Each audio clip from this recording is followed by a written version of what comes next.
जय श्री राम। श्री राम जी का आशीर्वाद हम सब पर बना रहे।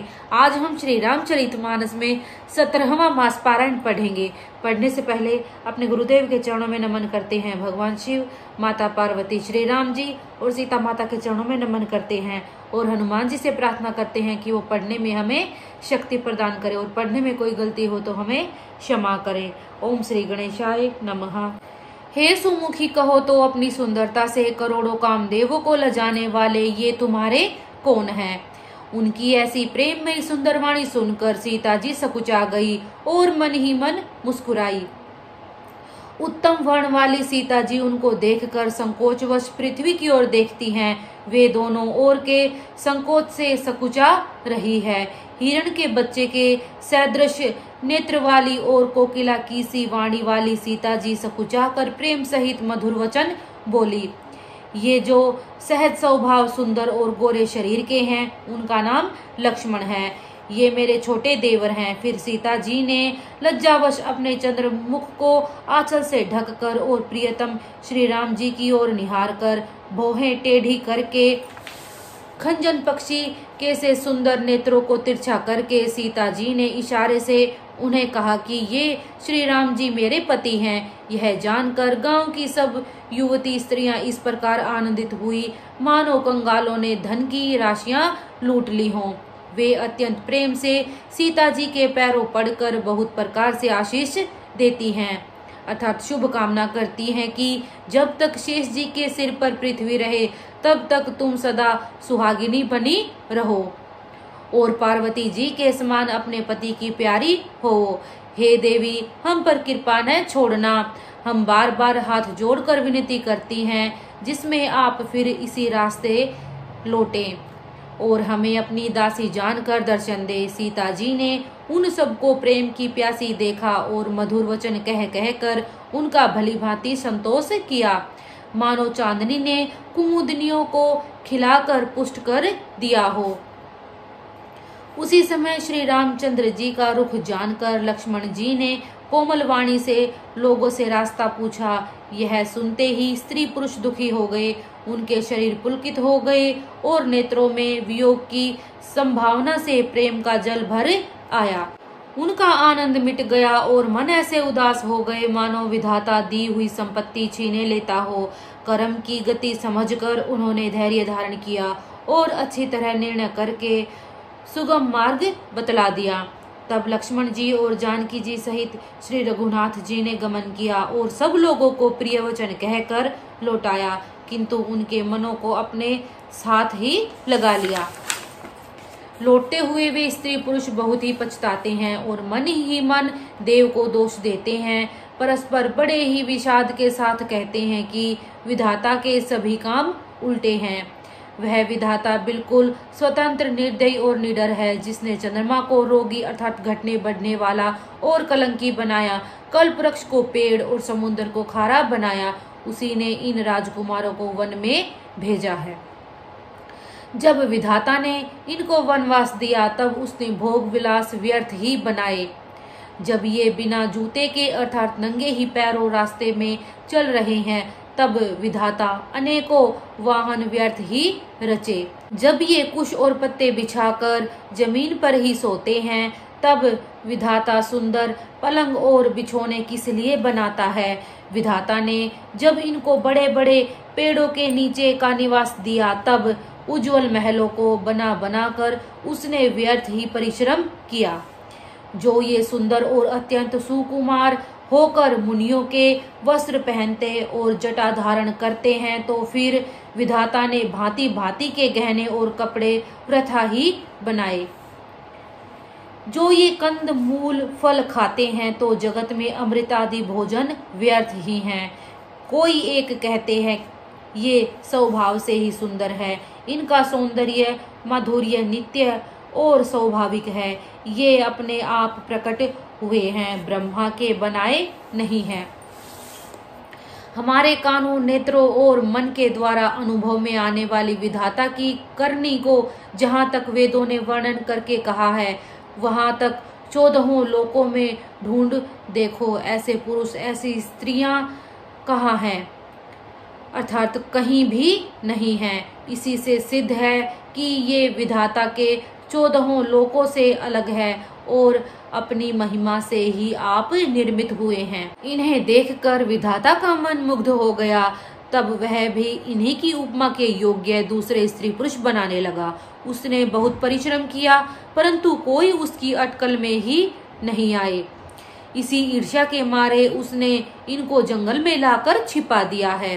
कोई ये कहते हैं हम बहुत नहीं जानते, हाँ अपने को परम धन्य अवश्य मानते हैं जो इनके दर्शन कर रहे हैं, और हमारी समझ में वे भी बड़े पुण्यवान हैं जिन्होंने इनको देखा है, जो देख रहे हैं और जो देखेंगे। इस प्रकार प्रिय वचन कह कहकर सब नेत्रों में प्रेमाश्रुओं का जल भर लेते हैं और कहते हैं कि ये अत्यंत सुकुमार शरीर वाले दुर्गम अर्थात कठिन मार्ग में कैसे चलेंगे। स्त्रियां स्नेहवश विकल हो जाती हैं, मानो संध्या के समय चकवी भावी वियोग की पीड़ा से सोह रही हो अर्थात दुखी हो रही हो। इनके चरण कमलों को कोमल तथा मार्ग को कठोर जानकर वे हृदय से उत्तम वाणी कहती हैं। इनके कोमल और लाल लाल चरणों अर्थात तलवों को छूते ही पृथ्वी वैसे ही सकुचा जाती है जैसे हमारे हृदय सकुचा रहे हैं। जगदीश्वर ने यदि इन्हें वनवास ही दिया तो सारे रास्ते को पुष्पमय क्यों नहीं बना दिया। यदि ब्रह्मा से मांगे मिले तो हे सखी, हम तो उनसे मांग कर इन्हें अपनी आंखों में ही रखें। जो स्त्री पुरुष इस अवसर पर नहीं आए वे श्री सीता राम जी को नहीं देख सके। उनके सौंदर्य को सुनकर वे व्याकुल होकर पूछते हैं कि भाई अब तक वे कहाँ गए होंगे, और जो समर्थ है वे दौड़ते हुए जाकर उनके दर्शन कर लेते हैं और जन्म का परम फल पाकर विशेष आनंदित होकर लौटते हैं। गर्भवती अबला स्त्रियां, बच्चे और बूढ़े दर्शन न पाने से हाथ मलते और पछताते हैं। इस प्रकार जहाँ जहाँ श्री रामचंद्र जी जाते हैं वहाँ वहाँ लोग प्रेम के वश में हो जाते हैं। सूर्य कुल रूपी कुमुदिनी के प्रफुल्लित करने वाले चंद्रमा स्वरूप श्री रामचंद्र जी के दर्शन कर गांव गांव में ऐसा ही आनंद हो रहा है। जो लोग वनवास दिए जाने का कुछ भी समाचार सुन पाते हैं वे राजा रानी दशरथ के कई को दोष लगाते हैं। कोई ये कहते हैं कि राजा बहुत ही अच्छे हैं जिन्होंने हमें अपने नेत्रों का लाभ दिया। स्त्री पुरुष सभी आपस में सीधी स्नेह भरी सुंदर बातें कर रहे हैं। कहते हैं वे माता पिता धन्य हैं जिन्होंने इन्हें जन्म दिया, वह नगर धन्य है जहाँ से ये आए हैं, वह देश पर्वत वन और गांव धन्य है, और वही स्थान धन्य है जहाँ जहाँ ये जाते हैं। ब्रह्मा ने उसी को रचकर सुख पाया है जिसके ये श्री रामचंद्र जी सब प्रकार से स्नेही हैं। पथिक रूप श्री राम लक्ष्मण की सुंदर कथा सारे रास्ते और जंगल में छा गई।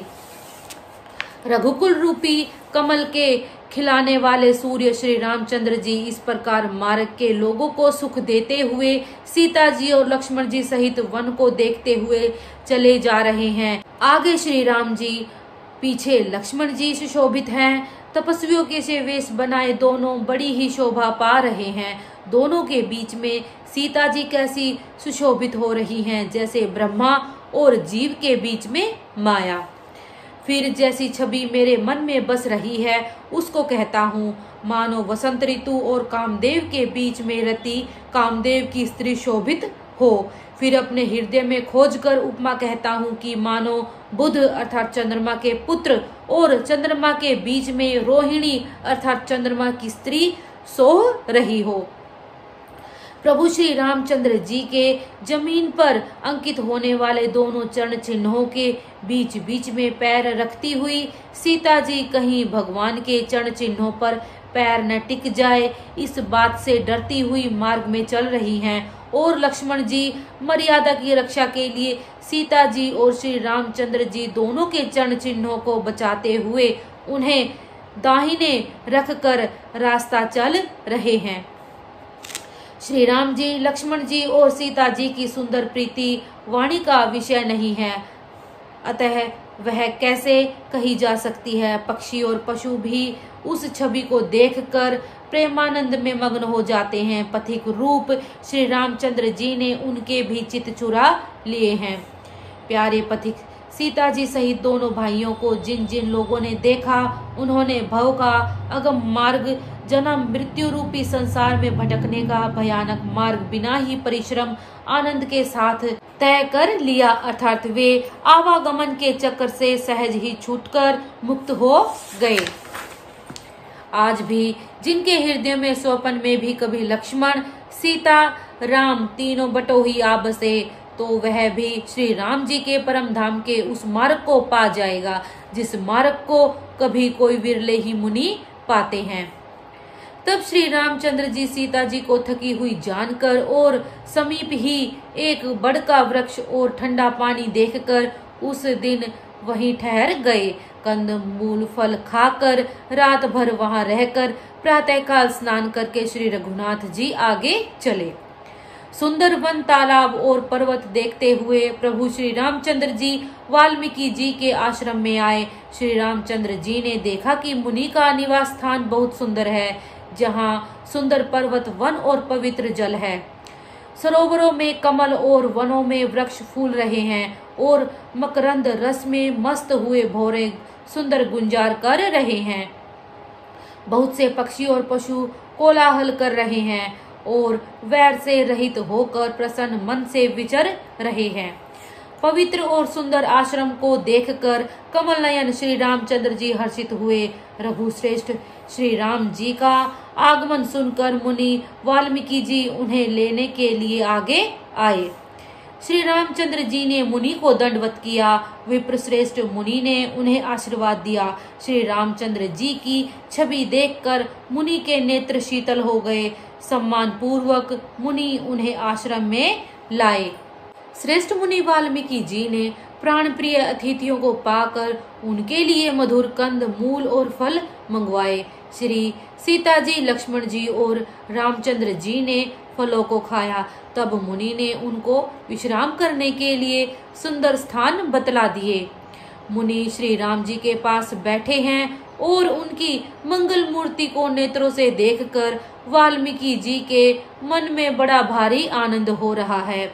तब श्री रघुनाथ जी कमल के समान हाथों को जोड़कर कानों को सुख देने वाले मधुर वचन बोले। हे मुनिनाथ, आप त्रिकालदर्शी हैं। संपूर्ण विश्व आपके लिए हथेली पर रखे हुए बेर के समान है। प्रभु श्री रामचंद्र जी ने ऐसा कहकर फिर जिस जिस प्रकार से रानी के कई ने वनवास दिया, वह सब कथा विस्तार से सुनाई और कहा, हे प्रभु, पिताजी की आज्ञा का पालन, माता का हित और भरत जैसे स्नेही एवं धर्मात्मा भाई का राजा होना और फिर मुझे आपके दर्शन होना, यह सब मेरे पुण्यों का प्रभाव है। हे मुनिराज, आपके चरणों का दर्शन करने से आज हमारे सब पुण्य सफल हो गए, अर्थात हमें सारे पुण्यों का फल मिल गया। जिनसे मुनि और तपस्वी दुख पाते हैं, वे राजा बिना अग्नि के ही अर्थात अपने दुष्ट कर्मों से ही जलकर भस्म हो जाते हैं। ब्राह्मणों का संतोष सब मंगलों की जड़ है और भूदेव ब्राह्मणों का क्रोध करोड़ों कुलों को भस्म कर देता है। 17वां मास पारायण आज हम यहीं तक पढ़ेंगे। आपको वीडियो कैसी लगी कृपया कमेंट बॉक्स में जरूर बताइए। वीडियो को लाइक कीजिए, शेयर कीजिए। अगर आप चैनल पे नए हैं तो चैनल को सब्सक्राइब कीजिए। जय श्री राम।